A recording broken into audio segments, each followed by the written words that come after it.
Turn the car around now." The words came out of me before I even realized what I was saying. Henry slammed on the brakes and the tires screeched as our SUV swerved toward the shoulder. Cars rushed past us, horns blaring, but all I could hear was my heartbeat pounding in my ears. We were somewhere in upstate New York, maybe an hour from the Canadian border.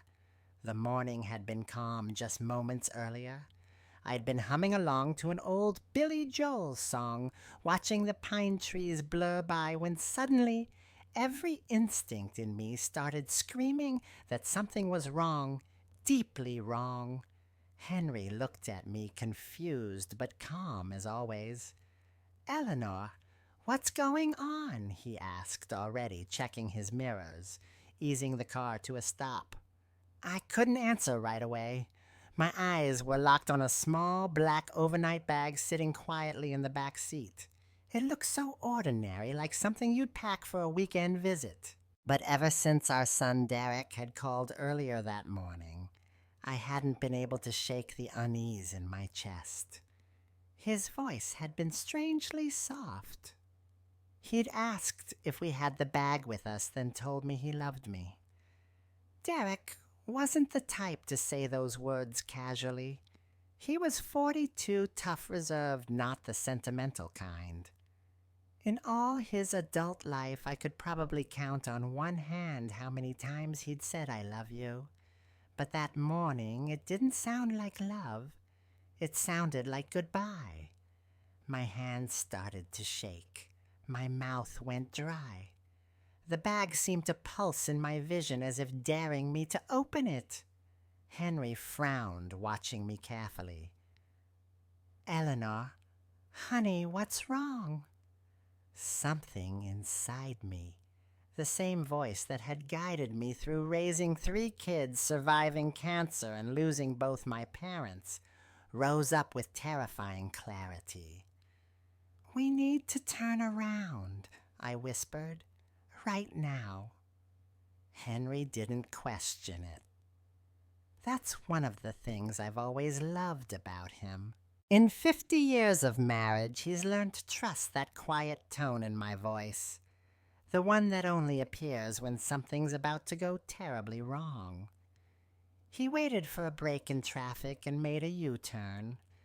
I remember watching the road stretch out behind us, the Canadian border signs fading in the distance, while my stomach churned with dread. I didn't know it yet, but that decision to trust my instinct and turn the car around was the single choice that saved both our lives. Because what was waiting inside that small black bag wasn't just illegal. It was evil. And it was put there by someone I loved more than life itself. It all began small, almost innocent. A couple $100 here and there to help Derek cover groceries, gas, or rent when things got tight. At the time, it didn't feel like a burden. I was a mother helping her son through a rough patch. Isn't that what good parents do? When Derek lost his warehouse job after 15 years, he was devastated. He had a wife, Kayla, and their little boy, Noah, to take care of. I still remember the day he called to tell me. His voice was shaky but calm, the kind of calm that hides fear. He said it would only be temporary, that he'd find another position soon. And I believed him. At first, I just sent small checks when bills piled up. I covered an overdue utility here, a car payment there. It felt good to help, to know that I could take some pressure off my son's young family. Henry, my husband, worried we were giving too much, but I brushed it off. "We're fine," I told him. "They need us right now." What started as a temporary solution slowly became a way of life. Every month, something new came up. Rent increases, medical bills, repairs. I began paying their rent directly, then their car insurance, and eventually their daycare costs. so Kayla could keep working part-time at the nail salon. She'd smile politely when I dropped off a check, but I could feel it, that faint lack of gratitude, the way her tone changed after the money cleared. She was polite but distant. Sometimes I caught her rolling her eyes when she thought I wasn't looking. Other times she'd make offhand comments about how some people have it easier than others. Those words stung, but I pretended not to notice. I told myself she was stressed. We all were. I told myself it was fine because family helps family. That's what we're supposed to do, right? But somewhere in that endless cycle of giving, I stopped realizing how much I was losing.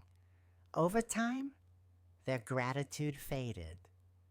The phone calls that once started with "Mom, how are you?" turned into "Mom, can you help with?"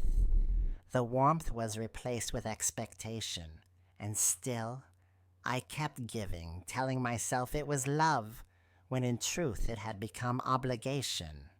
By the 5th year, I was their safety net, their backup plan, their silent financial partner in everything. They didn't even flinch when they asked for help anymore.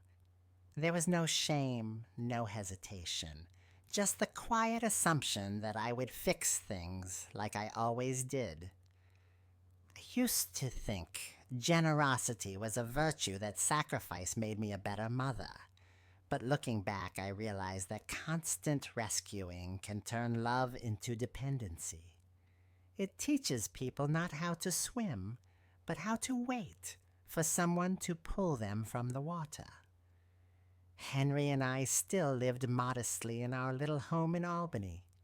We had pensions and savings, nothing extravagant, but enough to live comfortably. Yet, while we balanced our budget, Derek and Kayla lived as if money grew on my checkbook. I remember one evening, Henry looked at me across the dinner table and said, "Honey, you've got to be careful. We're not made of gold." He wasn't wrong, but I couldn't bear the thought of Noah going without, of my grandson seeing his parents struggle. That tiny boy's smile could melt every ounce of logic in me. So I told myself it was temporary, that I was holding the family together until Derek found his footing again. I didn't realize that by cushioning every fall, I was teaching them not to stand at all. 5 years passed like that one favor bleeding into the next one promise of repayment fading into silence. My generosity had stopped feeling like love and started feeling like debt, not theirs to repay, but mine to carry. And when the day came that I finally said no, I learned just how fragile unconditional love can be when money is involved. It happened on an ordinary Tuesday afternoon, the kind of day that feels harmless until something shifts beneath the surface. I was folding laundry when the phone rang. Derek's name lit up the screen, and for a second I smiled. We hadn't talked much that week. I thought maybe he just wanted to catch up. But the moment I answered, I could hear Kayla in the background. Her voice was sharp, anxious, rehearsed. She said Noah had been having trouble at school, that he was being bullied, teased for his clothes left out by other kids coming home in tears. Every word hit me like a stone. The image of my sweet grandson sitting alone at lunch trying not to cry made my chest ache. Kayla went on about a private academy across town, smaller class sizes, better teachers, strict anti-bullying policies, a safe place where Noah could finally belong. Derek chimed in, saying they had already spoken to the school and it sounded perfect if only they could afford it. For a moment I almost said yes right then, because that's what grandmothers do, isn't it? We rush in with open arms and open wallets when the people we love are hurting. Then Kayla mentioned the tuition, $15,000 for the remainder of the term, $18,000 a year after that. I froze. My heart wanted to say yes, but my mind started adding numbers. Mortgage, insurance, prescriptions, retirement savings.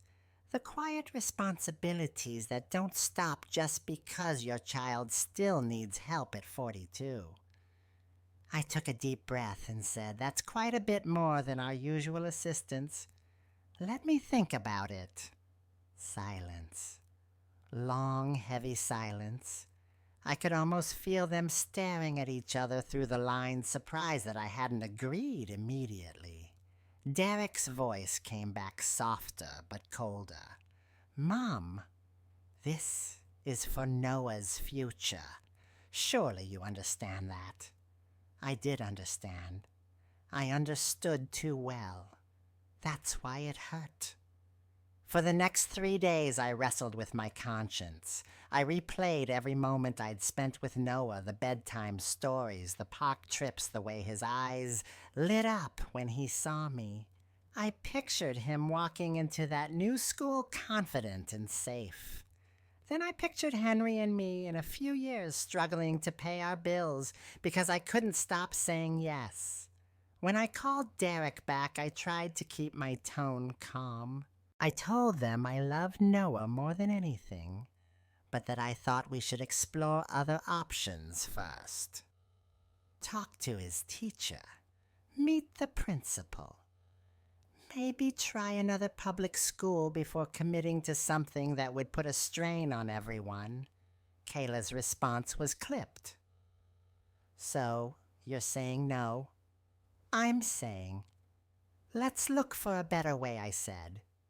Under her breath, she muttered, "Some grandmother." I heard it even though she didn't mean me to. The call ended shortly after. I stood there in my kitchen holding the phone, realizing what had just happened. For the first time in 5 years, I hadn't agreed. I hadn't written a check. I'd simply said no. And just like that, the silence began. The next weekend, they canceled our babysitting plans.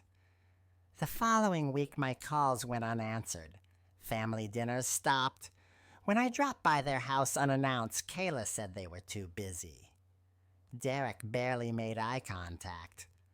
The hardest part was running into them at the grocery store. Noah saw me first. He ran straight into my arms, giggling, showing me a new toy car. But before I could say much, Kayla's voice cut through the aisle like ice. "Come on, Noah. We need to go." The little boy looked confused as she pulled him away. He didn't understand why Grandma suddenly wasn't welcome. Driving home that day, I realized something I'd never wanted to admit. My love had become a transaction. The moment I stopped paying, I stopped mattering. That night, I sat in the quiet and replayed everything in my mind. Had I done the wrong thing by setting a boundary? Or had I finally done the right thing after years of being afraid to? Henry reached over, placed his hand on mine, and said gently, "Sometimes saying no is the only way to remind people you've been saying yes for too long." I didn't answer. I just nodded because deep down I knew he was right. I thought I was protecting them by always helping. But maybe what I was really protecting was my fear of losing them. And as I would soon learn, that fear would be exactly what they used against me. 2 months passed in near silence. The house felt heavier without the sound of Noah's laughter, without the weekly calls or visits that used to fill my weekends. I'd walk past his little toy box in the corner of the living room and feel my chest tighten. Every time the phone rang, I hoped it was Derek ready to make peace. But it never was. I told myself to stay strong. I told myself I had done the right thing, but even the strongest convictions can crumble under loneliness. Then, one April morning, the phone finally rang. Derek's name flashed on the screen. My heart jumped before I could stop it. "Hey, Mom," he said, his voice unusually cheerful. "How are you and Dad doing?" Something about his tone immediately caught my attention. It was too bright, too eager, almost like the sound of someone who had already rehearsed what to say. "We're fine, honey," I said carefully. "How's everyone there?" "Great, actually. That's why I'm calling." He paused for effect. "Kayla and I were talking and realized we've been too stressed lately. We thought it'd be nice for all of us to get away together. Spend some time as a family, you know." The words hit me like a warm breeze after a long winter. Maybe they'd finally come around. Maybe they'd realize that family meant more than money. He told me Kayla's cousin had a cabin up in Quebec right by a lake. "She's letting us use it for a long weekend," he said. "It'll be just like old times, fishing, cooking, relaxing." I could already picture Noah chasing fireflies, Henry grilling by the lake, laughter echoing through the trees. It sounded perfect. Healing. Exactly what we needed. "That sounds wonderful," I told him. "When were you thinking?"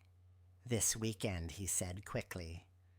"I know it's short notice, but the weather's supposed to be beautiful. And Mom, Noah's been talking about seeing you for days. He misses you."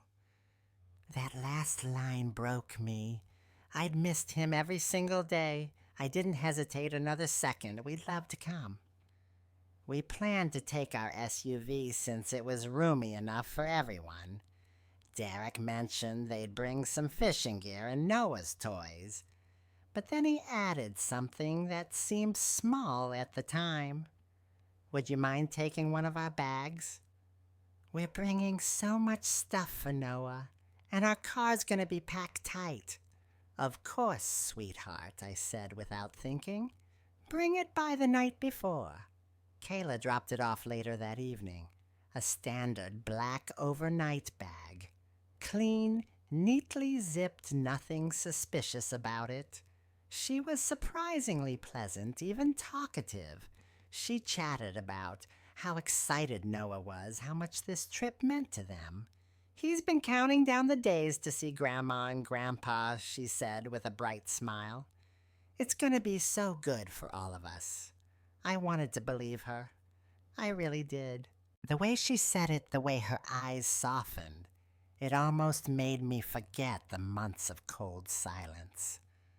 That night, as I packed our things, I felt lighter than I had in weeks. Maybe this was it. Maybe our family was finding its way back together. The next morning, we decided to take 2 cars to make things easier. Henry and I took our SUV with the black bag and some of the fishing gear, while Derek and Kayla followed behind us in their own car with Noah. The trip started beautifully. The sky was clear, the roads quiet. Every now and then, Noah would wave from the back seat of their car, his little face lighting up with excitement. Henry squeezed my hand on the console and smiled. "Feels good to have everyone together again, doesn't it?" "It really does," I said. And in that moment, I believed it. For 3 hours, we drove peacefully. The tension of the past month seemed to fade with every mile. But peace has a strange way of hiding danger. Sometimes the calmest moments are the ones right before everything breaks. When the phone rang, I didn't think much of it. It was Derek calling from the car behind us. "Hey, Mom," he said, his voice a little shaky. "Quick question. You have that black bag with you, right? The one Kayla dropped off." "Yes, it's right here beside me," I said. "Good, good.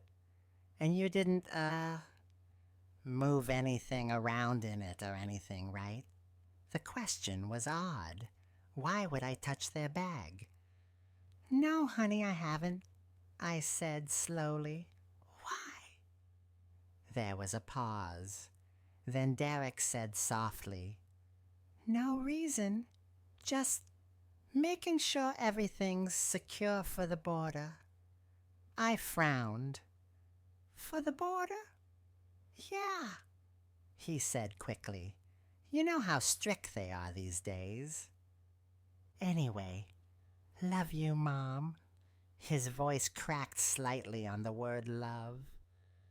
When the call ended, a chill spread down my spine.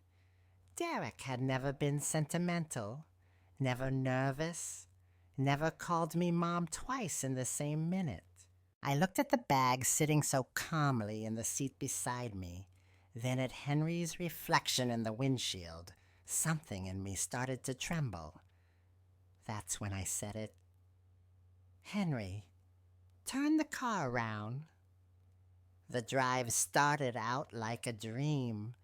The sky stretched wide and blue, and sunlight flickered through the trees as our two cars cruised north toward the Canadian border. For the first time in months, everything felt easy. Henry hummed along with the radio, and I caught myself smiling more than once watching Noah's little hands waving from the car behind us. It felt like the kind of day you wanted to hold on to forever. A calm morning, a quiet road, a family finally finding its way back together. We'd been on the highway for about 3 hours when my phone lit up. Derek's name. I didn't think much of it, maybe a quick check-in or something about directions. I answered on speaker. "Hey, Mom?" He said, his tone tight. The cheerfulness from earlier completely gone. "Quick question, you've got that black bag with you, right?" The one Kayla dropped off, I glanced at the bag beside me. "Yes, it's right here." "Why?"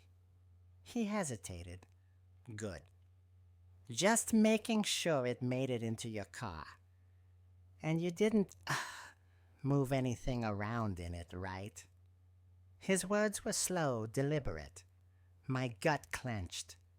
"No, honey," I said carefully. "It's right where you put it." "I haven't touched it. Okay. Good." There was a long pause. I could hear the hum of the highway behind him, the faint sound of Kayla's voice, maybe even Noah chattering. Then Derek spoke again, but this time his voice cracked slightly. "Love you, Mom. You know that, right? I really love you." For a second, I couldn't speak.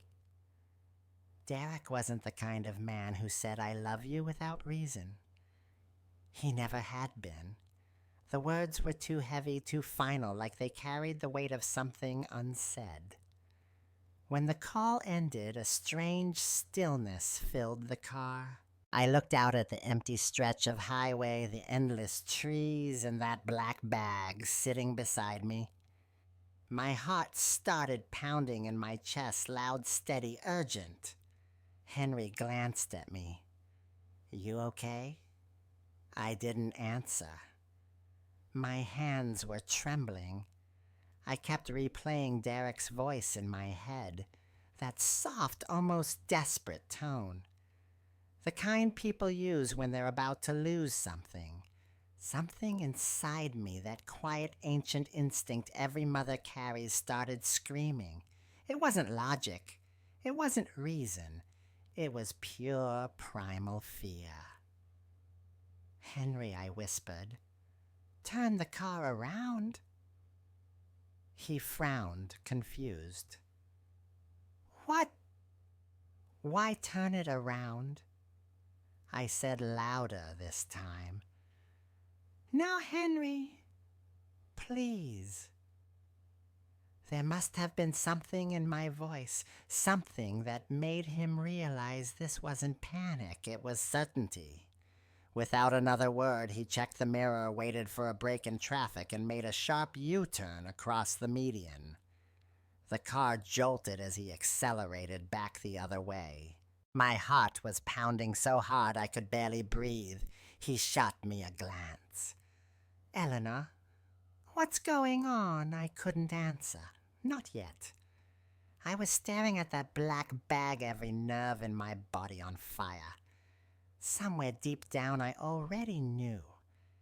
It's strange the way intuition works. You can't explain it. You just feel it, that tightening in your chest, that invisible hand gripping your gut. Every cell in my body knew something terrible was inside that bag. We pulled off at the next rest stop, gravel crunching under the tires. Henry turned off the engine. The silence was deafening. "Talk to me," he said. I didn't. Instead, I reached for the zipper of that bag. My fingers shook as I pulled it open, just an inch at first, then wider. What I saw inside made the world tilt. My breath caught in my throat. The moment I saw what was hidden beneath Noah's pajamas, I understood everything. And I knew without a doubt that my son's "I love you" had been a farewell. My fingers trembled as I pulled the zipper open. The hum of the highway faded away. Even the wind seemed to stop moving.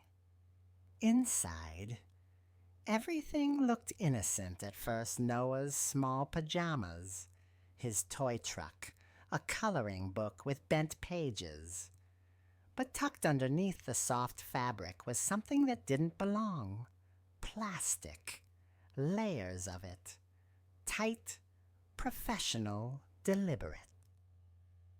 I pushed the clothes aside, and that's when I saw them, small rectangular packages carefully wrapped and sealed. For a split second, my mind refused to process what my eyes were seeing. It couldn't be. Not here. Not in my car. Not hidden among my grandson's things. But denial is fragile. One more look, and the truth hit me with full force. It was drugs. A lot of them. My breath caught in my throat. My knees went weak, and I grabbed the door handle just to steady myself. Henry's voice cut through the silence. "Eleanor, what is it?" I couldn't answer. I just turned the bag so he could see. His face went pale, then hard, his jaw tightening in a way I hadn't seen in 50 years of marriage. He didn't say a word. He didn't have to. We both knew. Our son and his wife had used us. They had used me. It wasn't an accident. It wasn't a mistake. It was a plan. They had sent us off toward the border carrying a bag full of illegal drugs. If we'd been stopped, and we almost certainly would have been, I would have been the one facing the charges. A 68-year-old grandmother smuggling narcotics across an international border. The thought made my stomach turn. I pictured myself in handcuffs, my name on the news, my neighbors whispering. She always seemed so nice. And Derek. He would have stood there pretending to be shocked. Maybe he'd have cried a little for the cameras. Maybe he'd have told people how much I love to travel. They'd all have believed him. Because who suspects their own child of something like this? I felt sick.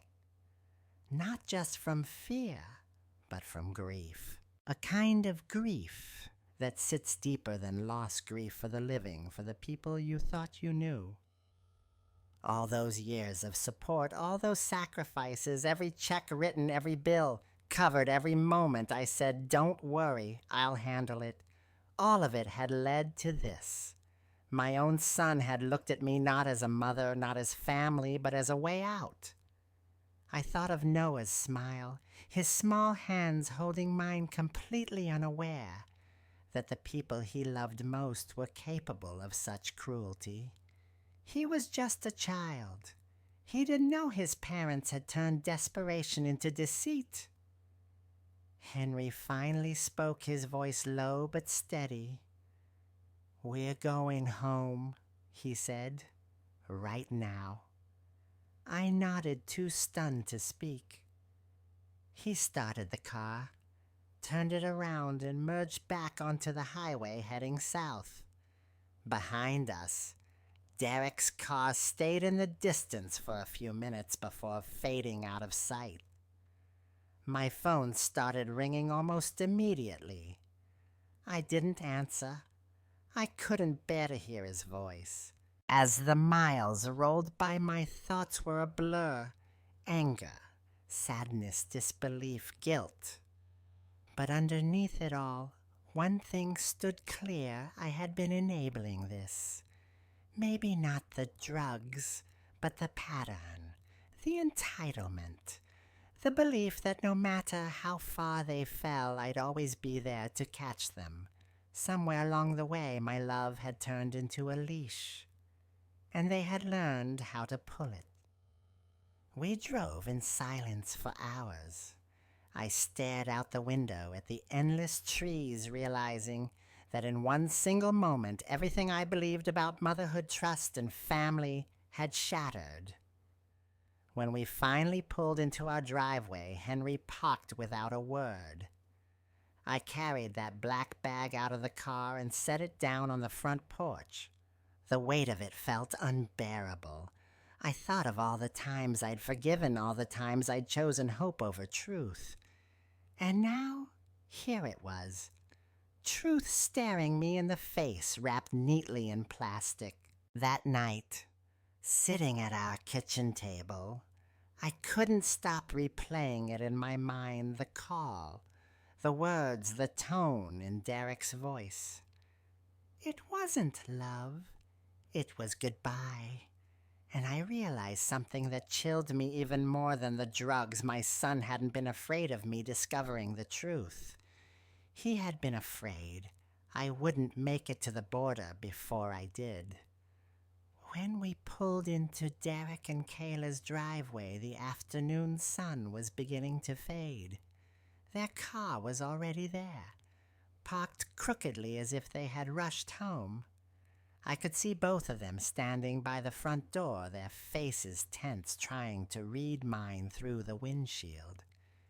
Henry turned off the engine. For a long moment, neither of us moved.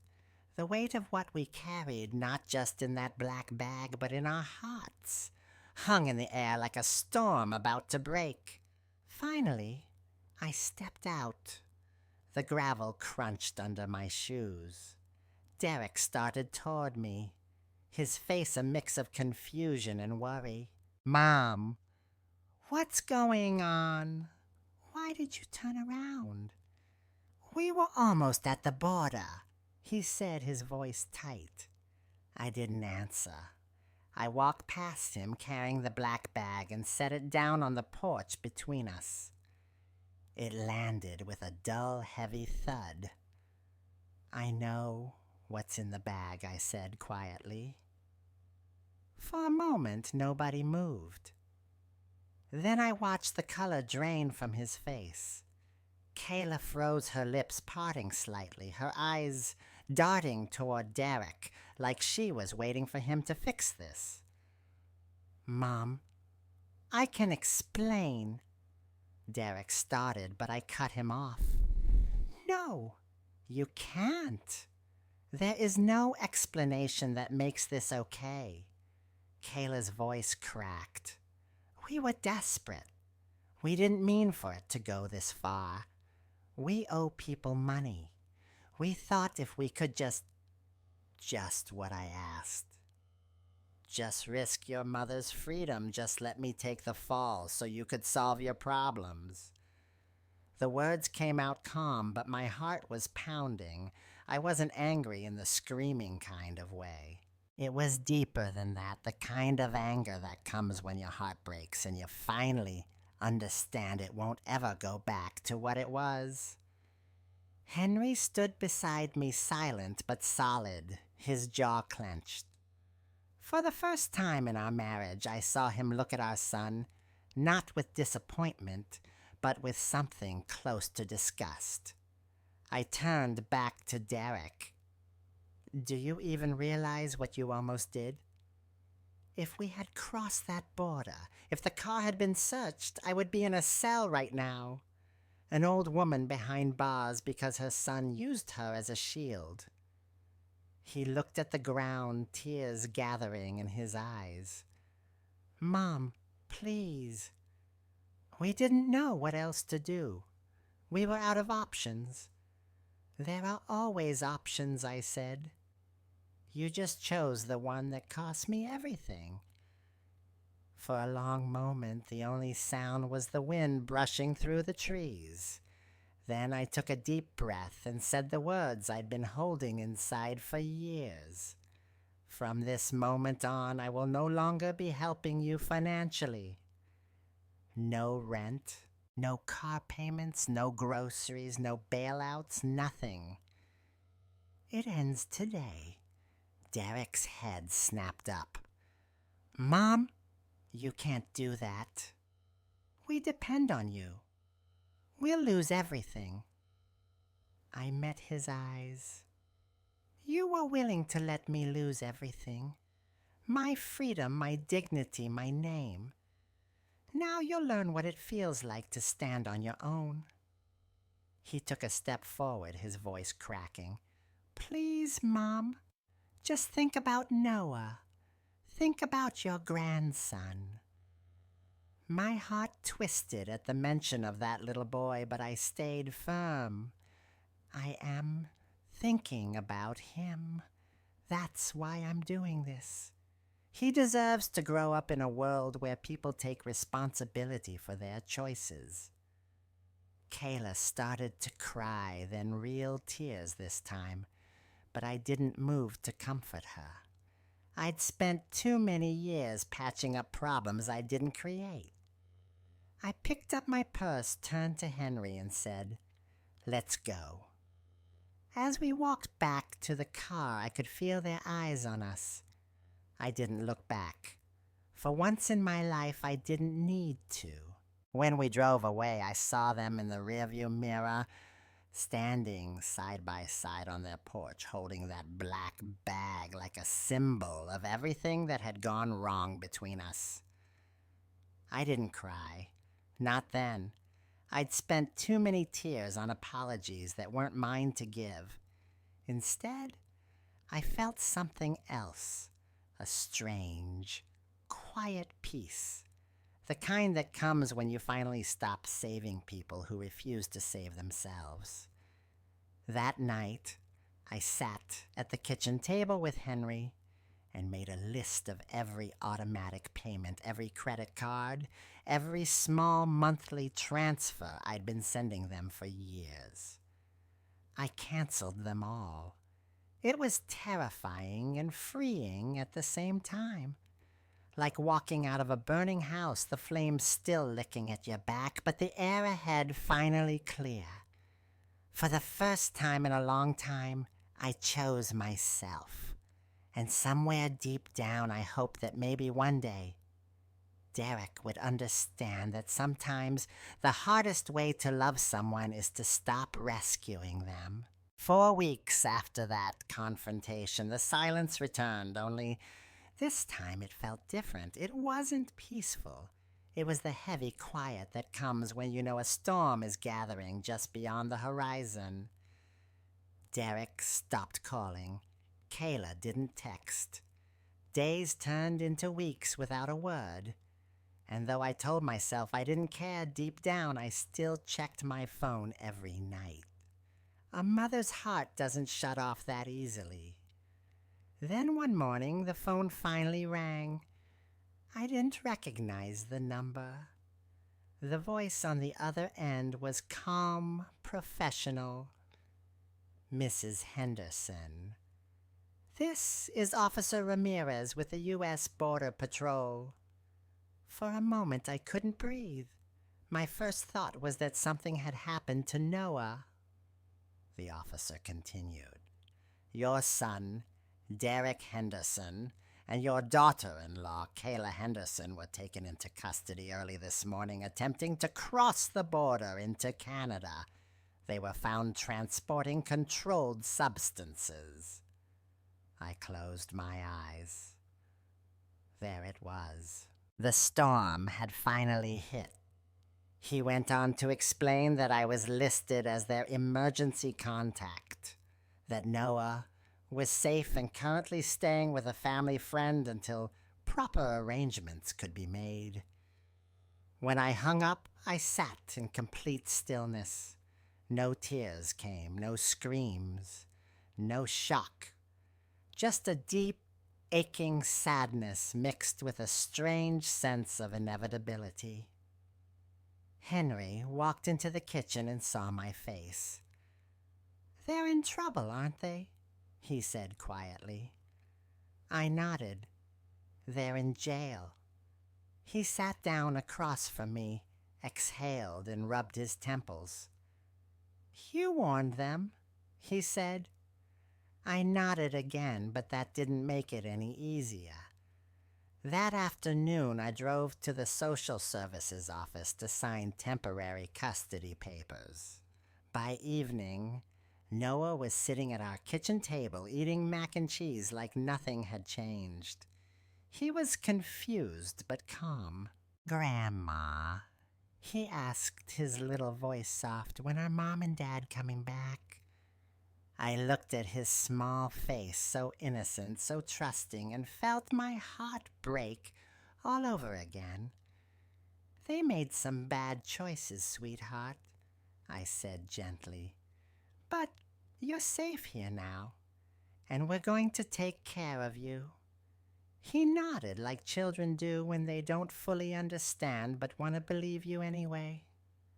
That night, I tucked him into bed in the guest room, the same room that would soon become his own. Over the next few months, the legal process unfolded exactly as expected. Derek and Kayla both received sentences of 18 months in federal prison. Their house went into foreclosure. Their cars were repossessed. I wish I could say I felt satisfaction, but I didn't. Only relief that the truth had finally caught up to them, and that Noah was far from the chaos they had created. He started attending the local public school, the same one where I had worked for 30 years as a secretary. The teachers remembered me and went out of their way to help him adjust. He thrived quickly, made friends, joined the chess club, even brought home a most improved ribbon from a spelling contest. At night, he would do his homework at the kitchen table while Henry helped him with math. I'd cook dinner sometimes, humming softly to fill the silence. It wasn't glamorous, but it was peaceful, and peace, I learned, is worth more than comfort. Every so often, letters would arrive from prison, Derek's handwriting shaky and apologetic. He wrote about regret, about wanting to do better when he got out. Kayla's letters were different, filled with complaints about the conditions, excuses, and the same entitlement that had driven her choices. I read the first few, then I stopped opening them. Some words heal others, only reopen wounds. Henry and I spent the next year building something I hadn't realized we'd lost: stability. The kind of quiet, predictable life where you know exactly who's sitting at your dinner table and that everyone under your roof is safe. One evening, while Noah was drawing at the table, he looked up at me and said, "Grandma, I like living here. It's quiet." I smiled, my throat tightening. "Me too, sweetheart." That was when it hit me. Peace isn't something you find. It's something you create when you finally stop letting chaos live rent-free in your heart. As months turned into seasons, the guilt I'd been carrying began to fade. I stopped blaming myself for their choices. I started seeing clearly that helping someone doesn't mean carrying their sins. When Derek and Kayla eventually get out, they'll face a world that no longer owes them anything. But maybe that's what they've needed all along, a chance to learn what responsibility really looks like. For now, my focus is on Noah, teaching him the values his parents forgot: honesty, accountability, and gratitude. I want him to grow up knowing that love isn't measured by how much someone gives you, but by how much they teach you to stand on your own. Some nights, when the house is quiet, I still think about everything that happened: the bag, the lies, the betrayal. But then I hear Noah laughing from his room, and I remember that from all that brokenness came something pure. A second chance for him, for me, for our family. And if there's one thing I've learned through it all, it's this: sometimes losing everything you thought you needed is what finally gives you back your life. It's been almost 2 years since that day on the highway, the day I told Henry to turn the car around. Sometimes it feels like a lifetime ago. Other times it feels like yesterday. The house is quieter now, but it's a good kind of quiet. The kind that comes when there's no tension humming under the surface. Mornings are peaceful again.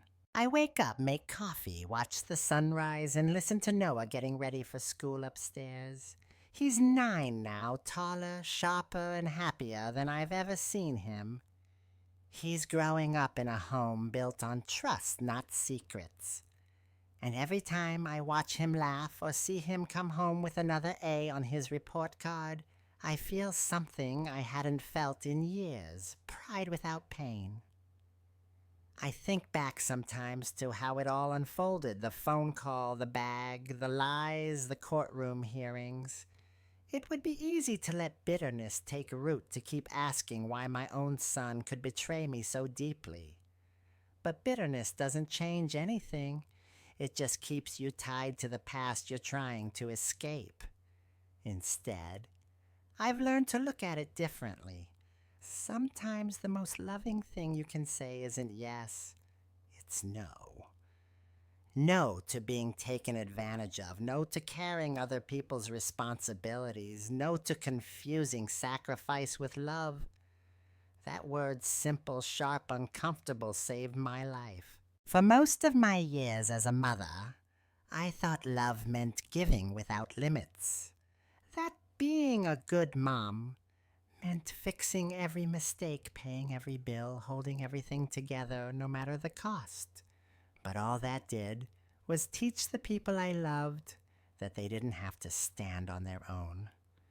Real love, I've learned, doesn't keep people from falling. It helps them learn how to get back up.